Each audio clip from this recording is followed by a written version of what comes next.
things, and oh God, I don't believe this. Don't tell me to say that. You won't even pass gas. Because, I know, but you understand? And that can be a miserable situation. Because you don't want to leave, but it's woo-wee.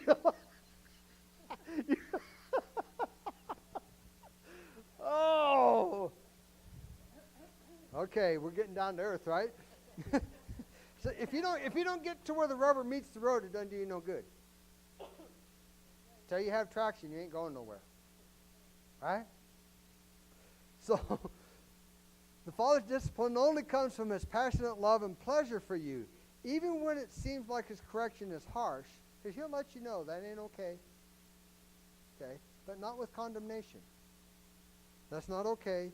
It is still better than any father on this earth can give to his child.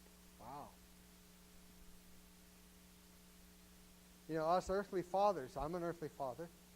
We've done and said things to our kids that didn't help them. And we're just trying to correct something that's going on. The mothers do this too, okay? But, this is in the sense of a father. We do and say things that don't help. We're trying to help, but we're not doing it. This is the thing you need to understand about your brain. Your brain is more like a VCR than a computer or something that records. Okay? So when you get into a situation, a computer will draw up the most logical thing. Best match, right? Okay? Your brain doesn't work that way. Your brain replays. That's why people that say, I'll never spank my kid, first thing they do when the kid comes along, pow. I'm not saying that, that they don't ever need some little cowhide to naugahyde. You all know what that means? I mean, but God is always trying to draw us into a close place. Okay? That's how we know the difference. It looks like one of our own mistakes when we've tried to discipline our children. Okay? When it looks like one of your own mistakes, that's not God. Okay? Wow. It's better than any father can give to his child on earth.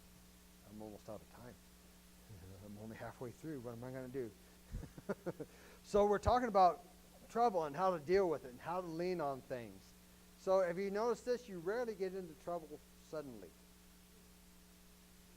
Sometimes you do, like you pull into an intersection and bam, right? Okay, that's suddenly. But those are pretty rare. How many times has that happened to you? Not very often, right? So we rarely get into trouble suddenly. We usually get into trouble here, a little there, a little next thing you know, it's a big mess, right? So if the leading of the Lord comes through His love for us, He's not going to lead us into trouble.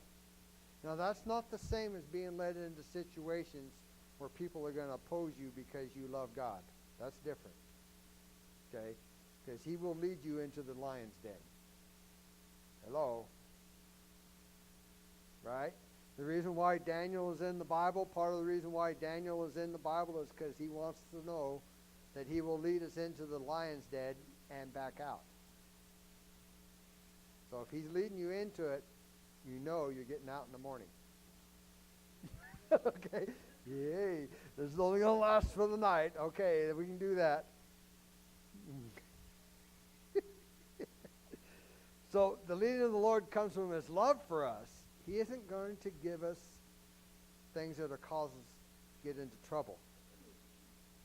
So let me give you an example. When God told me to go, He told me to go to Bible school, and then I searched around for a little bit to where to go, and then He showed me where He wanted me to go to Bible school, and it was halfway across the United States, and I couldn't afford to go, and I thought, well, I'll sell my house, and I'll do this, and I'll do that, and I had all these little plans in my gray matter, my opinions and my understandings up here about what to do, and I was kind of believing God. Hello? Have you ever done that? You got all these plans and everything, and you're going to kind of believe God too, but really it's more of an afterthought than this is what we're doing. I'm trusting. It's not I'm trusting God. I'm just, okay, God, and by the way, God, I'm going to need some help. Have you ever noticed that when you do that, God kind of goes, oh, really? And he just sits there. So we go through, so I made some missteps because why? I wasn't trusting the Lord with my heart. Not really. See? I had gotten information. I knew what to do, where to go as far as, this is where I'm supposed to go. I'm supposed to go to Oklahoma and go to Bible school, and I knew where and all of that. But how? Okay, so we start figuring things.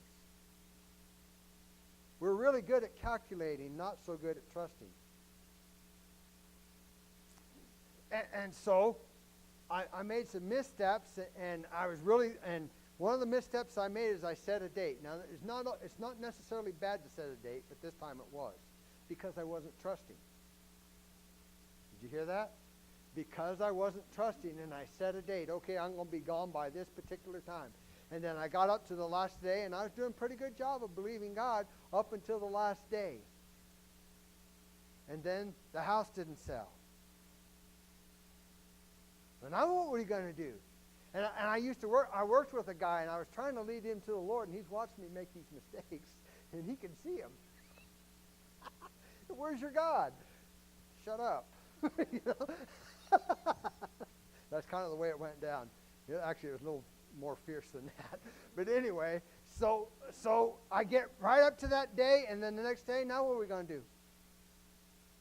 Well, I must have missed it somehow, and just gave up on the idea of going. Now, God is so good at showing things to us. So the next year, 365 days from this time I gave up, a friend of mine decided to go to the same Bible school, was in the same situation, and he did set a date, but the difference was when his house didn't sell either, he went anyway. And I'm thinking, what's he going to do? He ain't got no money. I knew him, We both worked in the grocery store, not the same one, but he worked for Safeway, I worked for Alpha Beta. And so he goes. He picks up his family and goes, and they're struggling, because we get information from them, and they're having a hard time, and it's miserable and everything. And I'm thinking, man, I'm glad I didn't go and get myself in that mess. And then they get up to time for the school to start, and they're sending out letters to people, send us some money so we can go to school. And apparently the response wasn't very good. Okay? And then the day before you had to pay for the school, the house sold. And I thought,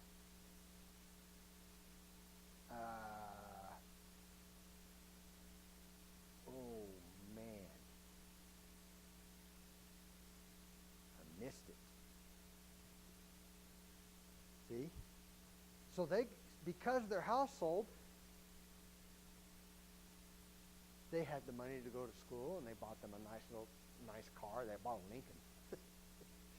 I think they went overboard on that deal, but anyway. And they had a nice place to live, and they weren't living in this little dinky apartment. They were living in a house, and all this neat stuff was going on. And they actually helped me when I finally went.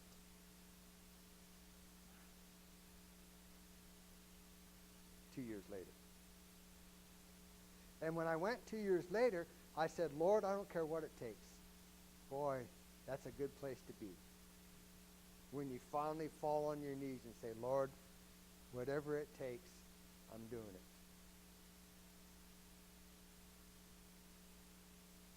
Trust in the Lord with all your heart. Sometimes God will put you over in the corner, not on purpose, but because you're being stubborn. Time out. You all know what time out means, right? You're going to stick the kid in the corner. Time out. Okay? So, but we get ourselves there. All right? So I'm over in the corner, and I had gotten involved with this firewood business. Oh, my God, I never worked so hard in my whole life. Woo-wee, you talk about working. And then I did end up selling my house, but because the market had changed, it didn't do as well as it should have, and got us out of the mess we were in. But anyway, and so we're going along, and because I got into this business deal, now I didn't have that cushy job at the grocery store, so now I ended up selling cars. Worst job I've ever had in my life. Oh my God, worst job I've ever had. I mean, because everybody, listen, go easy on the car salesman guys, because they're just trying to make some money. That's all they're doing. They're not trying to, rip your wallet out of your back pocket or anything. They're just trying to survive for the most part. Really. Them guys are not, most of them are not driving good cars and living in nice houses. They're just trying to live. So anyway, I'm doing this job, and it just so happened to be there was another Spirit-filled guy that worked with me on the same team that I worked in, so I got to see him all the time. And I said, you know what, God, whatever it takes. And so I prayed that, and I went to work the next day, and I'm talking to, his name is Frank, and I'm walking across the parking lot with him, and I said, Frank, I told God, no matter what it takes, I'm going.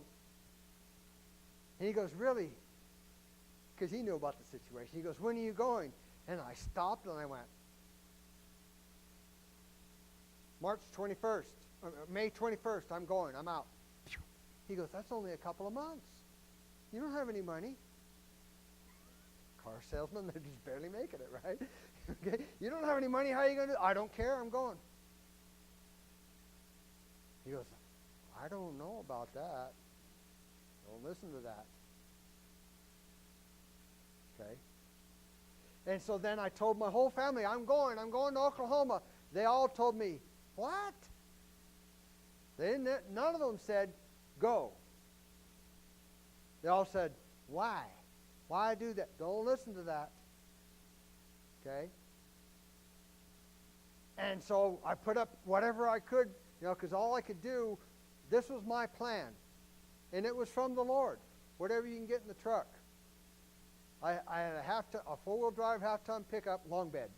It's a good thing it wasn't a short bed. Long bed, and whatever I can get in the truck, that's what's going to Oklahoma with me. My grandma's table and whatever else. And so 2 months later, May 21st, all my family members that had told me not to go bought my furniture, my appliances, whatever I couldn't take with me, they paid for it. So I had the money to go. And then the enemy threw in a last-minute monkey wrench. We get the truck all loaded, and I'm walking around it like this, make sure the tires are okay and, ready to go. And I walk around in the front of it, and I step back, and I see something going doop, doop, doop underneath the truck. Oh, what's that? Green stuff. Antifreeze. Uh-oh. So I pop open the hood, and I jump up in there and look. There's a freeze plug. A freeze plug is this. It's a piece of metal that's in the engine that if the engine gets too cold, that piece of metal will pop out instead of busting your engine. Okay? And this thing has got a hole in it. And it's behind the water pump, which means you got to tear the front end of the engine off to fix it. So I'm like, oh no, what am I going to do? It's May 21st, so I got to get out of here today. And then I get this thought. Whew, thank you, Lord, for trust. There was a Lebanese guy, Lebanese Christian. They're kind of rare. Most of the Muslims have killed them. Lebanese Christian guy that worked down at the dealership. He's the one that fixed up the used cars, kind of, peanut butter and jellied them back together, kind of thing. And he can fix he can get anything going. I thought, and God said, go tell him to come over here and fix your truck. I said, he can. He's working. God never argues. Quiet. Okay. So I run over there real quick, and I tell him what's going on. I said, can you fix that? Can you do it? He goes, yeah, I can fix it. And oh, good. So on his lunch hour, he runs over to the house, and he gets a bunch of JB weld, and he sticks it in that thing. And I know the guys are thinking, that ain't going to work. It did. It never did come out. And he said, now wait a couple hours. And so I'm standing there, it's like watching a teapot trying to boil. I'm looking at it. Every 15 minutes I look at it. It ain't dry yet. So so a couple hours goes by and my wife says, let's just go tomorrow. No! May 21st. Right? And I don't have time to tell you the whole story, but because we left that day and we got there a couple of days later, and the way things worked out time-wise and everything, we were able to get an apartment. We were able to move in there without paying all the utility deposits and all that jazz. Because of a special that the apartment was backing up and said, if you move in here, we'll make sure the power company doesn't bother you. Great. See? That kind of stuff. Because we got there, it was the last day. Woo! What if we had waited? Trust in the Lord with all your heart.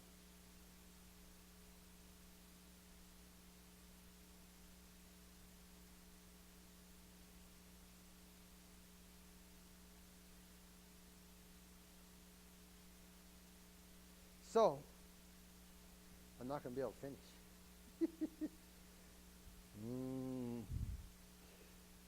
It's when we say, not my will, Lord, but yours, that direction and correction bring blessing. Direction, correction, blessing. You have the note, read the last deal. Last piece from Proverbs.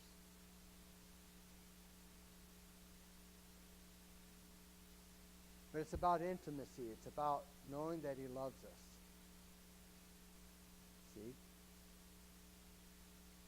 Sometimes, and we learn this through church, which is not good, that maybe sometimes he doesn't love us, or he gets angry.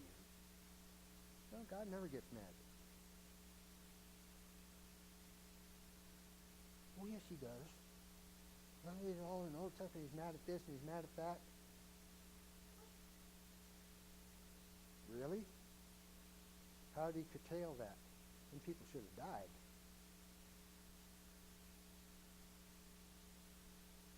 Come on now. If he's so angry, why did he die on the cross? There's no reason to die for you. Right? If he's so angry with you, why would he do that? When you're angry at somebody, do you nail yourself to a cross? No, you want to nail them to the cross, right?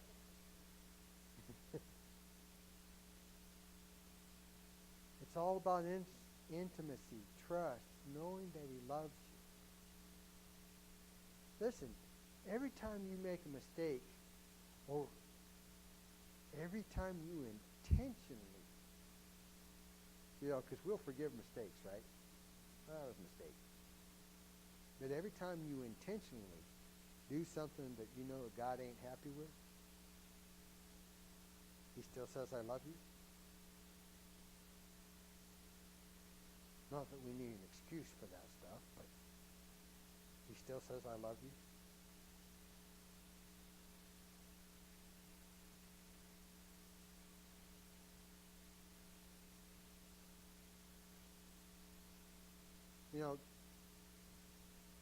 If you don't go to a church that's not spirit-filled, like this one, this is a spirit-filled church. This means we believe God shows up in a big way, and he talks to us, and he interacts with us in and through our services, right?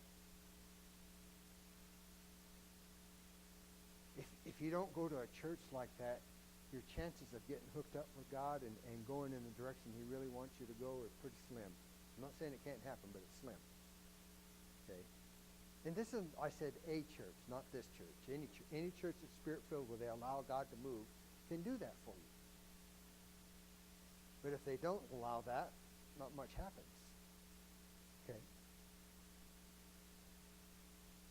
And see, this is what we do. We run around, we think we're doing things, and God has directed us, and we don't even know it.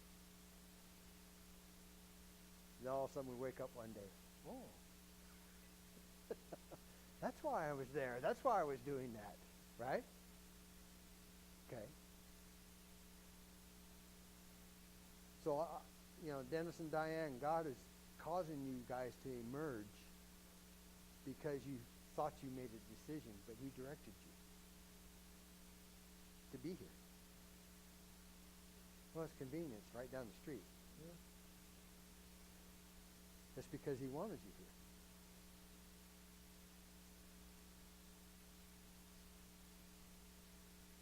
here. It's really neat to watch Dennis.